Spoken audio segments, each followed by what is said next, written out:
Governor Mike Braun posted on social media today he and his family have also been threatened in recent days. 13 News State House reporter Emily Longnecker is here with what's been happening, who's being targeted, and why. Any answers here?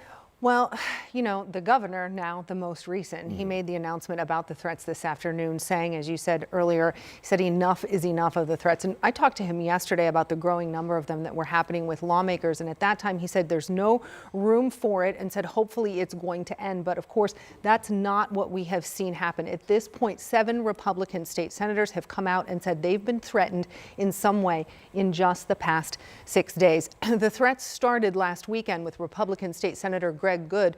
He was the target of a swatting incident where someone called police and told them there was a domestic violence incident going on at Good's house. When police showed up, they learned that wasn't the case. The incident occurred hours after President Trump posted on Truth Social saying he was disappointed in Indiana Senate Republicans for not wanting to redistrict. In the post, the president called out Good and Senate President Pro Tem Rod Bray by name. Good has never said publicly where he stands on redistricting, only that he's heard from constituents, most he said, who were not in favor of redistricting. The president also called out the governor, saying he was perhaps not working the way he should to get the necessary votes. That's the president's words. Since the swatting incident against Senator Good, 6 more Republican state senators have been targets of either similar swatting incidents or threats to their lives. Some of them have said publicly they are against redistricting. Others have not said where they stand. Republican State Senator Andy Zay is one of the 7 senators who's experienced one of these incidents.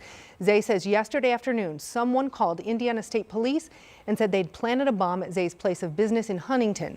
Zay says troopers showed up at his business with bomb-sniffing dogs and found nothing. They also checked his home.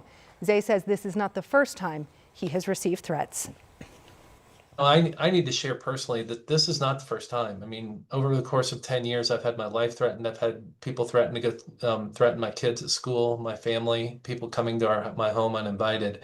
So this is a very unruly pattern that you know, is very troubling. And the hard part for me is, you know, I expect some of that. You expect some of that as a legislator. You're in the discourse, you're in the debate. Certainly tensions rise. But to go home and have these discussions with your family, you know, it kind of drives to the question of, is it worth it? Yeah, something Zay said he's asking himself. Lawmakers on both sides of the aisle have condemned what's going on. That includes both Republican House Speaker Todd Huston and House Minority Leader Democrat Phil Giaquinta. They put out a joint statement today calling what's happening completely unacceptable. They said this is no way to express political disagreement. They called for it to stop. Now, coming up tonight at 5, we'll have more on what the governor is saying about all of this. Well, we should all agree that this is unacceptable and awful, not just for these lawmakers, but also that it's their families that we're talking about as well. That's right. What I immediately think about is just the families. Yeah. All right. Thank you so much, Emily. Okay.